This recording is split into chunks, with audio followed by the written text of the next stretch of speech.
Hopefully, the more savvy among you will recognize this as a Le Mat revolver, a Pietta manufactured copy of a Le Mat.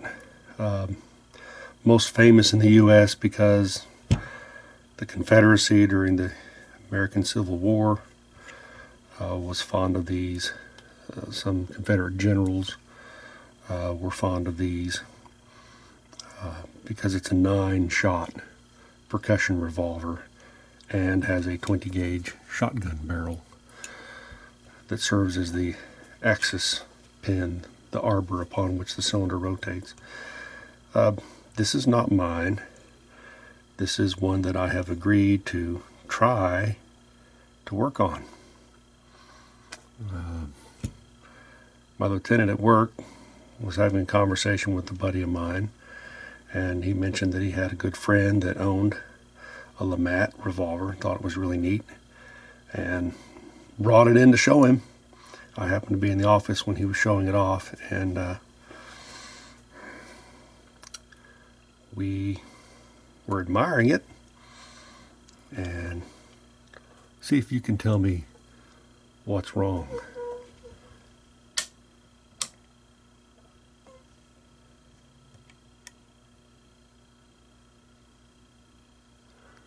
You see the cylinder rotate backward?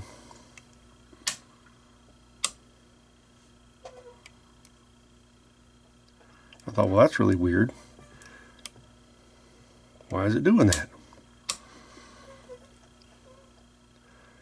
And then we noticed that the, well, you could actually still move the cylinder at full cock. It seems odd. Now, I am not familiar with the inner workings of a Le Mat. I've never worked on them. I've never seen the inside of one, and didn't really know why it was behaving like that. But I pointed it out to him, and investigated a little bit further. Decided to go ahead and take the barrel off, see what was up.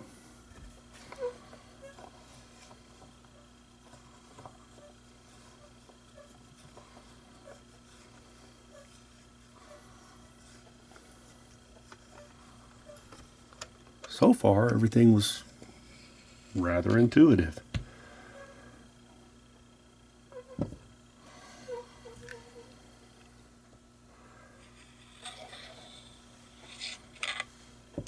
So there's the cylinder, 9-shot cylinder.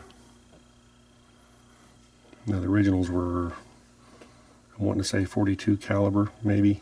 These are 44.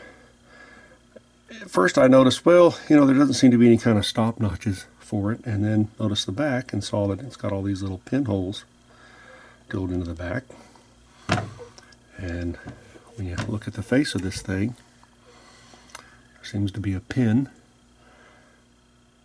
and that pin is protruding right now, but if I cock the hammer, it retracts into the frame. That appears to be serving the same function as a bolt on like a Colt single action, and gets all the way to half cock. Something tells me that that's probably supposed to pop out right about that time and lock that cylinder into position, but it's not. It's not behaving as it ought to. There's the bolt. There's full cock. It should have popped out. There it went. Shouldn't be popping up that late. Now I do not know how to take one of these apart. Now look what I've got myself into. These are rather pricey as replicas. Pietta really tried their best on these, and they're pretty, but they didn't quite get it right on this one.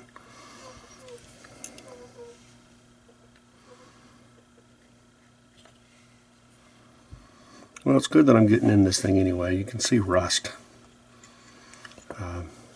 So even if it wasn't broken, even if it wasn't malfunctioning, it still would have been helped by a good cleaning. So at the most, this guy's going to get a clean revolver when I'm done. Yeah, see? That rust wouldn't be good to leave on there. It's going to start pitting it, and eventually the mainspring would break. You see this right here? That looks to be... You can see that popping out in the back there.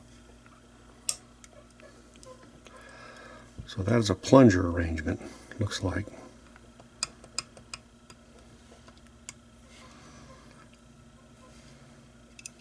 Now see, the screw's buggered up here. I've not done this. I don't know if you got this thing used. Somebody else had already tried to mess with it once. I don't know. I've not stuck a screw. This is the first screwdriver I've stuck on this thing, so that's actually encouraging a little bit. These screws are chewed up. This screw's chewed up. I don't know if he'll want me to fix those or not. I don't know when this particular one was made. Pietta's been making these for a good while, and supposedly they've gotten their act together, at least when it comes to single action armies. Switched to CNC machinery, and supposedly they're turning out much better guns than they used to. And once again, had my suspicions that I'm just a lemon finder. Look at that. It's good that I'm taking this apart. This really needs an oiling.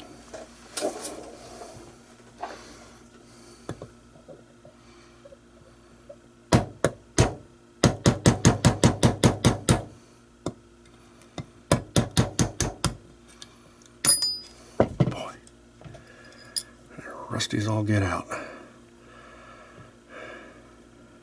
I told him I was just gonna see if I could fix the timing, and that's all.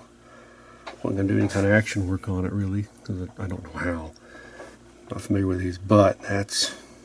I'm going to have to take that rust off if his revolver's going to last. Hopefully, I can just turn this screw, and this screw won't turn with it. If it does, I'm going to have to make a screwdriver to fit that. I don't have any split screwdrivers for that.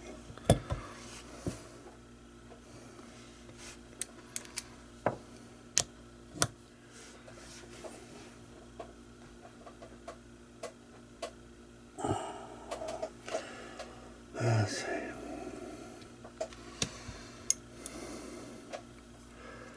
I don't know what that little tiny screw is. I don't think it's any kind of a set screw for that. Well, I can't see that it would be doing that. It came out with finger pressure alone, which is good because the screwdriver doesn't fit it well enough to have been torquing on it.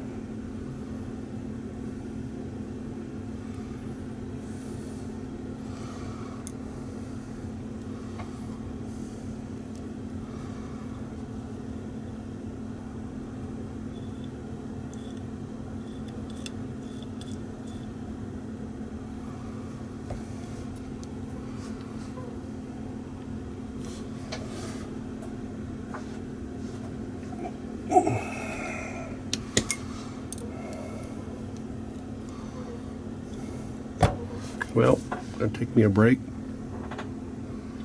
and see what some Croyle will do. All right. I've never seen Croyle act that fast. I just thought I'd give it one more try, and it came free. Let's see.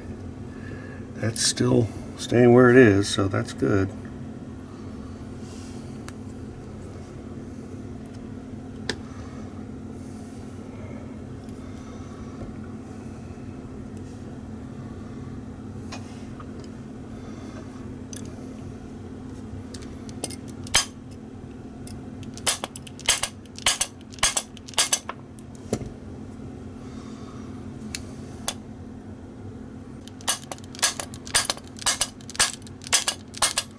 trying to treat this like the side plate of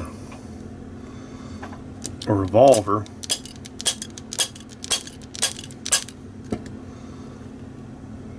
You don't usually want to go prying on a side plate because it can warp it. That is in there.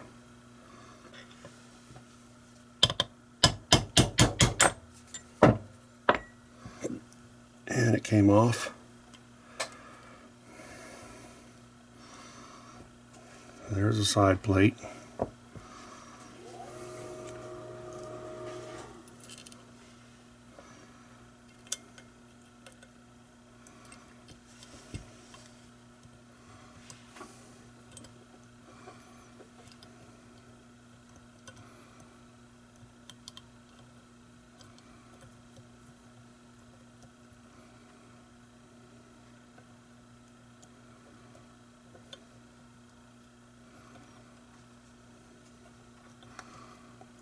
I don't think I'm going to be able to finagle. Well, there it went.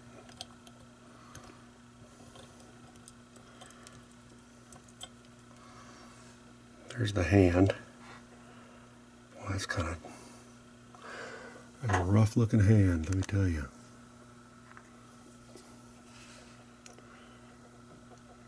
So maybe this represents Pieta's older work, I don't know. Well, alright. This here serves the same purpose as a cam lobe on a single action army. And it's a piece of spring steel. And I may have figured out what that little screw was right there on the side. Hope if I had this wide enough to see. Okay, this little screw, you remember it went into this hole right here. And this is, of course, the channel that this rides in. And the screw, you can see, has been bearing. There's a shiny spot here, bearing on that. It tells me that as the hammer is withdrawn and this moves around the arc, this starts springing this in. And when it springs it in far enough, it slips off this cam lobe right here, which is what activates the plunger.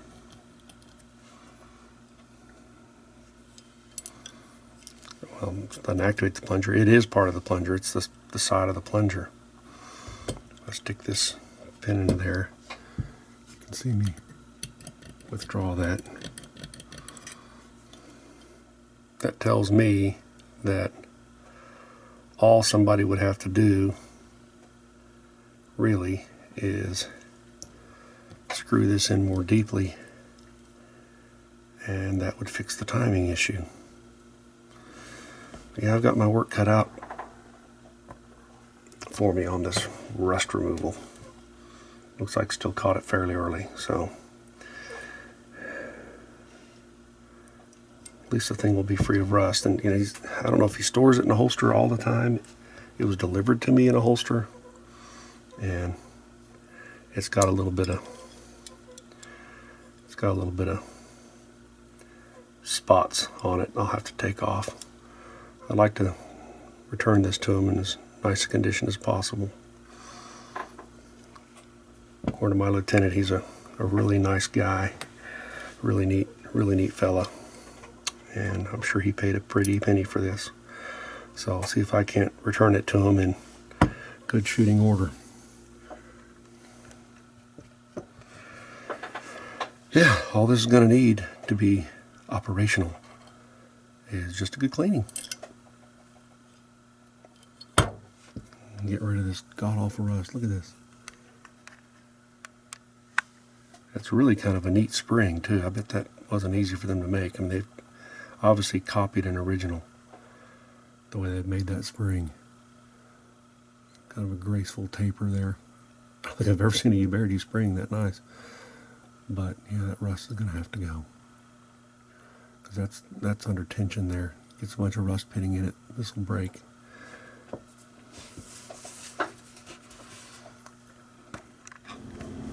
Well, we've got this thing cleaned up now, and time for reassembly. Probably speed this video up, but just from what I've learned, if you own one of these and are curious how to disassemble and reassemble, maybe this, if anything, this video may serve as help for that.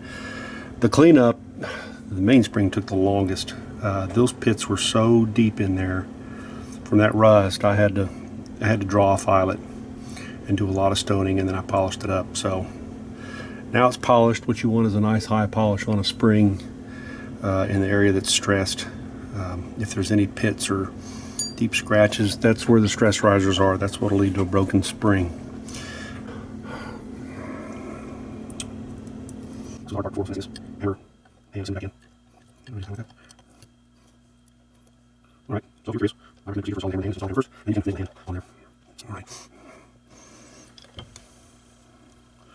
This is a screw. It's interesting. Screws threaded on both ends. That's kind of neat. I would have expected something like that to just be mounted on the side plate. Lay the oil to these recesses. I may be wiping oil down for days, but my friends always accuse me of over-oiling my firearms. Well, it's not like it's a survival piece and I'm going to be using it in a bunch of dust and dirt.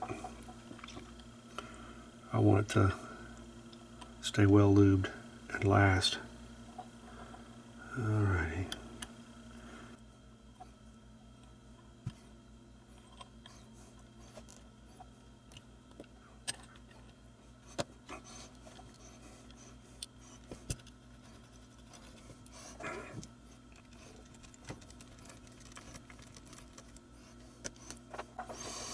Now you notice that's still rather proud, but I wanted to get that installed there before I actually knocked it home.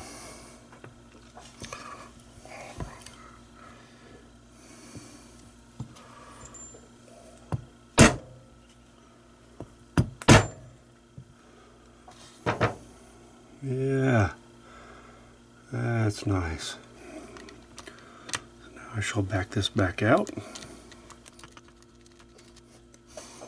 and drop this split nut in here.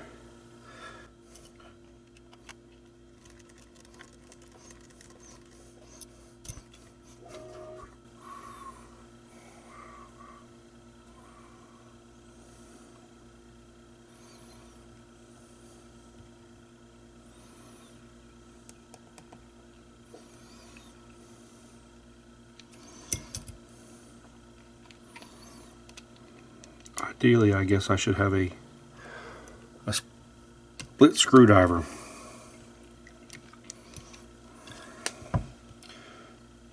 To install that all the way.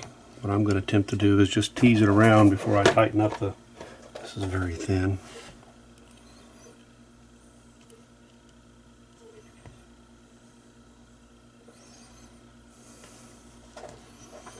Yeah, that's better. Seems to work well if you sort of tease this around till it's tight in there, and then it's flush with the side plate instead of being proud. And hopefully then when I screw this up, screw this in, not up, I'll just draw everything nice and tight. Alrighty.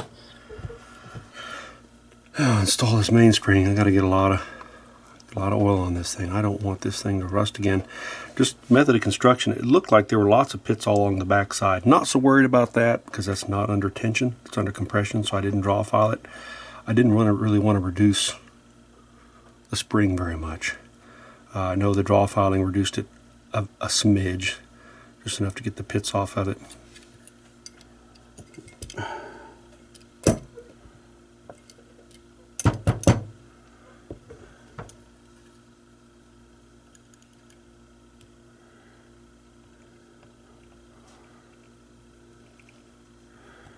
Get it started there.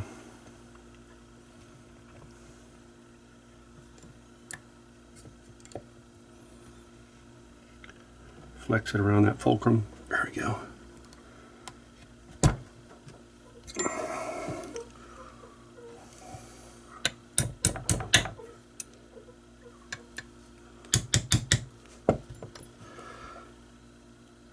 Make sure that hole lines up for the retaining screw.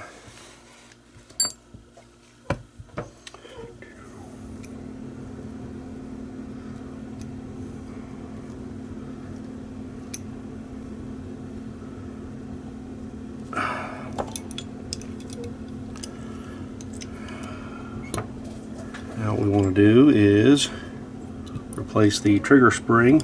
It's really, I know it's a complicated design for them to make, but that's really kind of a neat design. It's just that little flat spring pops in there, hooks onto a little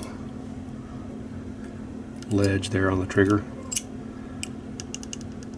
Pretty neat.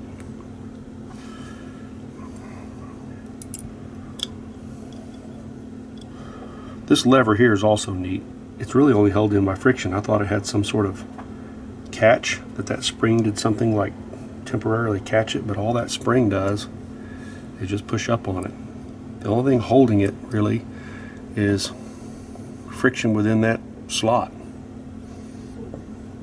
I wouldn't have thought that would be a sound design, but evidently it was.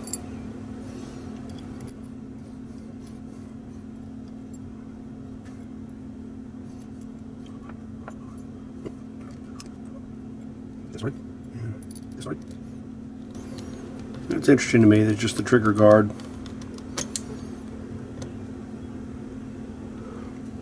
presses up against the trigger spring, and that's what gives it the proper tension.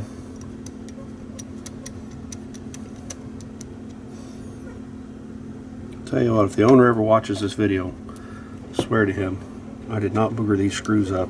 Somebody has been into this gun or tried to get into this gun at one time.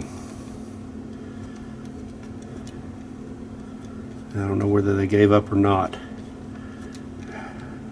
I can fix screws, but they come out fire blackened. They're not hot salt blued like this. It's fine for screws, but I'm not sure I'd trust it on this one here, because that is a shaft upon which the hammer rotates, and I don't know how important its strength is. I know it probably changes the temper somewhat of screws when I repair them. Here.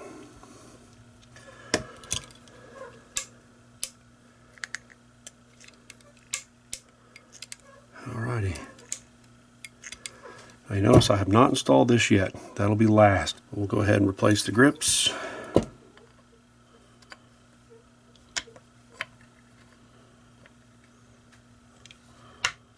These are well fitted. Notice that one's got some holster wear on it. I assume it's holster wear.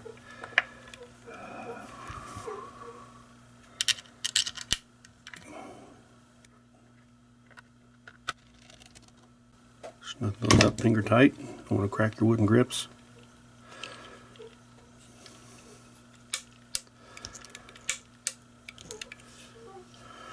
Alright, now this usually calls for grease, but once again we're going to use oil for now.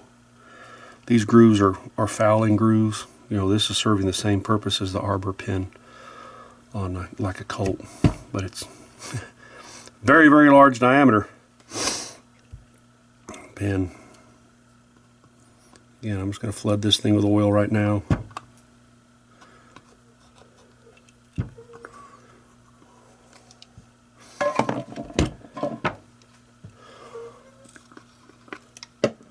Makes it easy to oil this.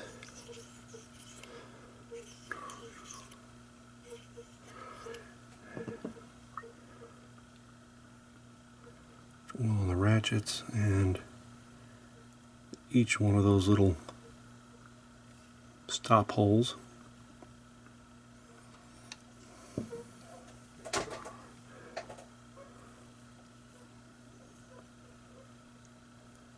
Don't want excess getting down to the nipples or cones, so we'll clean that up. And you'll notice, well, I've just now noticed that there is a dip between these. If that bolt were to pop out anywhere but right before that, it could perhaps catch on the edge of this. Don't know if it will, or if it would just pop on the edge and ride on over. But I have an idea when I time this, I'll have to just get it to where it barely pops into there.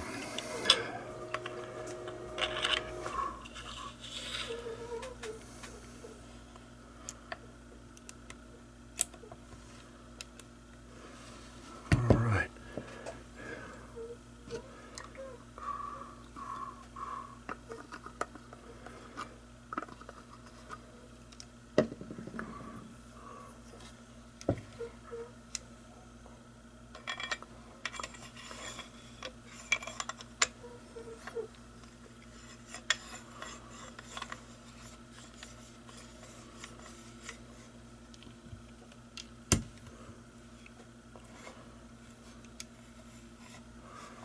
Kind of a neat design, isn't it?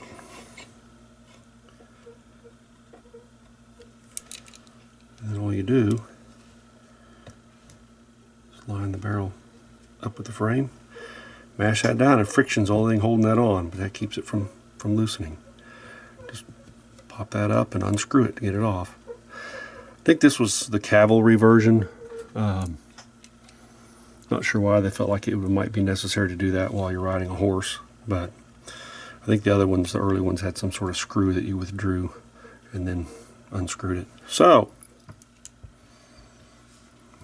the timing. Well,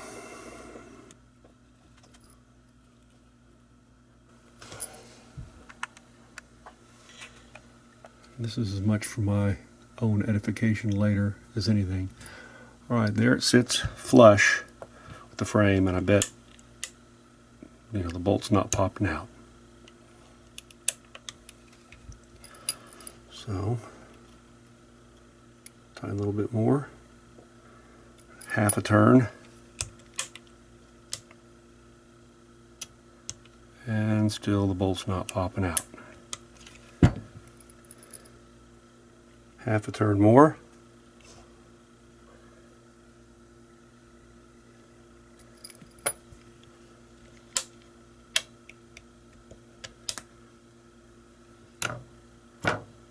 And the bolt locked in.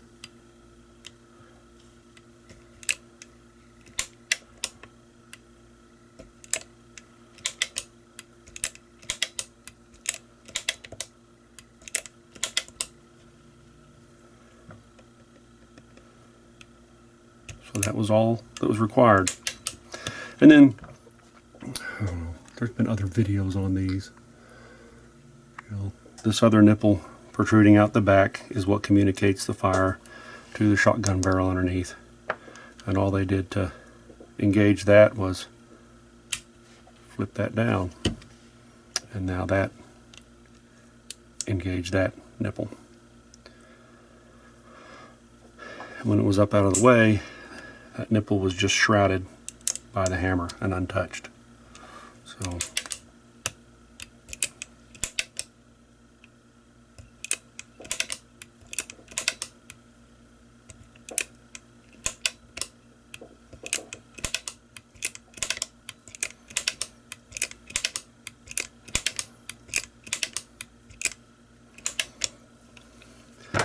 yeah, it's stiff, I'll tell you. If this were mine, I would want to be working on it. There's a lot of rubbing going on. The cylinder rotates easily enough, so it's not coming from that. It's just that's a stiff mainspring, and there's a lot of rough parts in there rubbing on each other.